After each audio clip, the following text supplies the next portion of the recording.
Bonjour à tous, alors je reviens vers vous pour une nouvelle vidéo. Je risque de pas avoir l'occasion d'en refaire d'ici 3 semaines à moi parce que je repars en vacances.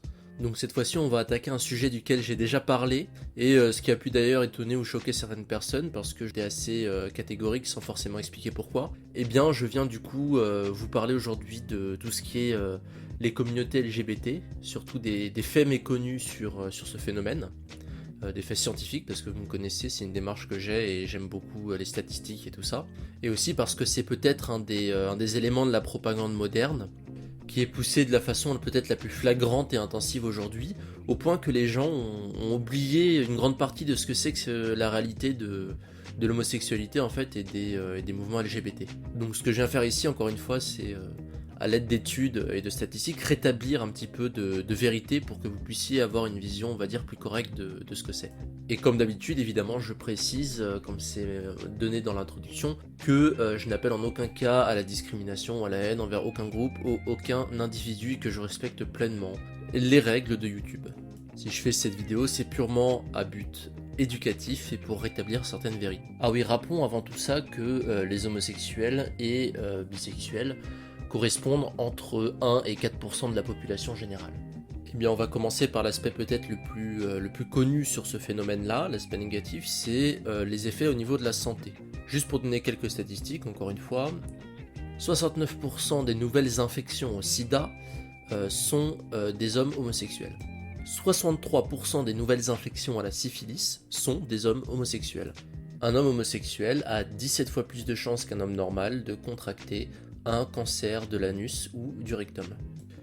Et ça, c'est applicable à quasiment toutes les infections sexuellement transmissibles et d'autres problèmes de santé liés à ce mode de vie absolument inadapté. Je ne vais pas parler notamment des infections à maladies rares, à vers intestinaux et tout ça. Mais alors pourquoi ? Parce qu'on essaie de nous faire croire qu'en fait les relations homosexuelles sont des relations comme les autres, simplement entre deux hommes. Et en fait non, ce qu'on remarque c'est que ces relations-là sont extrêmement différentes, ce qui explique aussi ces taux d'infection astronomiques. Par exemple, la moitié des hommes homosexuels a plus de 500 partenaires dans sa vie. Déclare avoir eu plus de 500 partenaires au moment où l'enquête a été faite. Et un quart disent avoir plus de 1000 partenaires au moment de l'enquête. Et 79% des hommes homosexuels ont des rapports principalement avec des inconnus. En fait, virtuellement, la monogamie est inexistante dans les couples homosexuels. Et ça explique en fait, c'est qu'il y a une véritable névrose psychologique et une véritable déviance sexuelle derrière qui est liée intrinsèquement à l'homosexualité. Donc maintenant, on va pouvoir parler justement avec cette transition de la santé psychologique aussi des LGBT. Bonjour, désolé de cette interruption, ceci est un insert pour permettre à cette vidéo d'être mise en ligne sans être censurée par YouTube. Cordialement. Bon, bonne suite de visionnage. Par exemple, malgré ce que la célèbre Alice Coffin déclare... Ne pas avoir un mari, ça m'expose plutôt à ne pas être violée, ne pas être tuée, ne pas être tabassée, et ça évite que mes enfants le soient aussi. Il faut aussi rappeler quelques chiffres sur les pères. C'est un petit peu dramatique qu'on brandisse cette référence paternelle comme ça sans savoir la réalité, c'est quoi la paternité dans le monde actuellement, c'est quoi c'est... Étonnamment, les couples lesbiens semblent être ceux qui sont le plus à risque pour à la fois les violences psychologiques, mais aussi les abus physiques et les abus sexuels. Notamment 90% des femmes lesbiennes interrogées dans une étude déclarent avoir subi des abus psychologiques de la part d'un partenaire.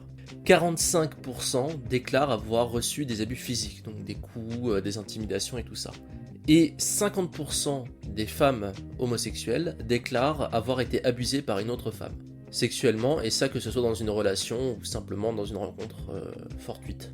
Évidemment, pour toutes ces statistiques, je vous mets les sources en description. Et c'est là qu'on va arriver à la partie la plus sombre, c'est-à-dire qu'il y a beaucoup de gens qui essayent de trouver des théories farfelues pour expliquer les raisons de l'homosexualité, et la réalité elle est à la fois beaucoup plus simple et beaucoup plus inavouable que ce que les médias en général et notre éducation nous enseignent. C'est d'ailleurs une cause qui a été longtemps, très longtemps acceptée, historiquement et y compris aussi par les membres des mouvements LGBT eux-mêmes. Dans une étude, il a été montré que la majorité, je dis bien la majorité, des adultes homosexuels se rappellent avoir subi des abus sexuels pendant leur enfance. Et ça retire déjà aussi la grande partie qui subit par exemple des amnésies traumatiques, ce qui arrive très souvent quand il y a des abus quand on est jeune. Certaines études criminelles montrent aussi que jusqu'à la moitié des abuseurs d'enfants sont eux-mêmes des homosexuels, des bisexuels ou des membres de la communauté LGBT. Un homosexuel a d'ailleurs 25 fois plus de chances qu'un hétérosexuel d'abuser d'un enfant. Parlons un peu aussi des transsexuels maintenant. 89% par exemple des transsexuels pendant l'adolescence changent d'avis une fois arrivés à l'âge adulte. Avant que la dysphorie de genre soit retirée du DSM, c'est-à-dire la classification internationale des maladies, il existait un traitement qui permettait de guérir complètement les gens, et c'était une maladie qui était classée d'ailleurs au même niveau que certaines autres dysphories, par exemple y compris celle de gens qui voulaient s'amputer d'un membre, parce que c'est une maladie aussi qui existe, c'est une dysphorie de corps ou de sens, des gens qui veulent devenir aveugles ou qui veulent devenir manchots ou paraplégiques. Et c'était classé de la même façon que cette dysphorie de genre, et c'était traité de la même façon, de façon très efficace d'ailleurs. 40% des enfants et adolescents transsexuels ont une mère avec un syndrome bipolaire. 40% des jeunes transsexuels a fait au moins une tentative de suicide, et ce taux augmente après opération. Donc qu'est-ce que ces statistiques politiquement incorrectes nous apprennent, ou plutôt nous réapprennent malgré des années de propagande? Et d'ailleurs à l'origine de ça, on peut y trouver évidemment des gens extrêmement sains d'esprit. Donc je vous renvoie à ma vidéo aussi sur d'où vient la propagande, qui vous en apprendra beaucoup sur les origines de cette propagande justement.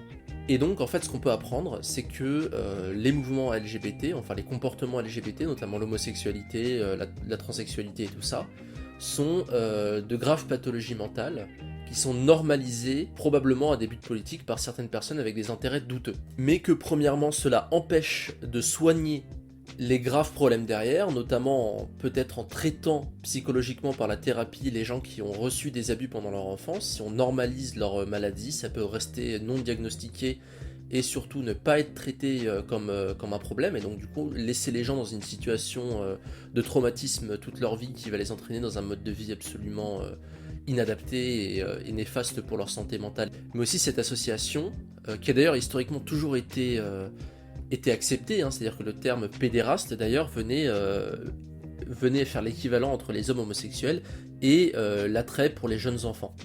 Et ça c'était accepté notamment en Grèce antique, mais à beaucoup de moments aussi dans l'histoire, comme par le mouvement de légalisation de la pédophilie qu'il y a eu dans toute la gauche intellectuelle française dans les années 60, avec des figures comme Frédéric Mitterrand. Au-dessus de 14 ans, c'est dégueulasse. C'est Michael Jackson. Appelle Michael. Appelle Michael. Ou Gabriel Maznef, ou encore Michel Foucault, qui allait au Maroc faire des choses absolument innommables. Et donc en plus de cela, malgré les bonnes intentions, on va dire, qui nous font croire que nous sommes les gentils, nous sommes le camp du bien en défendant ces pauvres minorités opprimées, et bien à chaque fois que l'on normalise, que l'on encourage ou qu'on ne dénonce pas ces comportements et qu'on ne cherche pas à les résoudre, notamment par des aides psychologiques et des soins appropriés, à chaque fois que l'on encourage ça, on encourage aussi directement, d'ailleurs dans la moitié des cas, des abus d'enfants et la pédophilie et des traumatismes graves. C'est ça qu'on encourage en fait. C'est sur l'aspect éthique, mais aussi médical, une grave faute. Et d'ailleurs au passage, c'est aussi une des raisons principales aujourd'hui pour laquelle l'homosexualité dans le clergé a arrêté d'être condamnée. C'est par la pression sociale, notamment dans le clergé moderniste évidemment, qui veut s'accommoder de toutes les nouvelles modes du monde. Et en fait, cette non-dénonciation et surtout ce non-renvoi des prêtres homosexuels immédiatement, c'est ça qui entraîne aussi le nombre incalculable d'abus d'enfants au sein de l'Église, qui a toujours existé dans des proportions bien moindres qu'aujourd'hui évidemment, où le clergé moderniste est devenu un repère d'homosexuels, mais qui a toujours été, quand il existait, condamné notamment par des pendaisons sur place publique qui étaient acceptées par le clergé.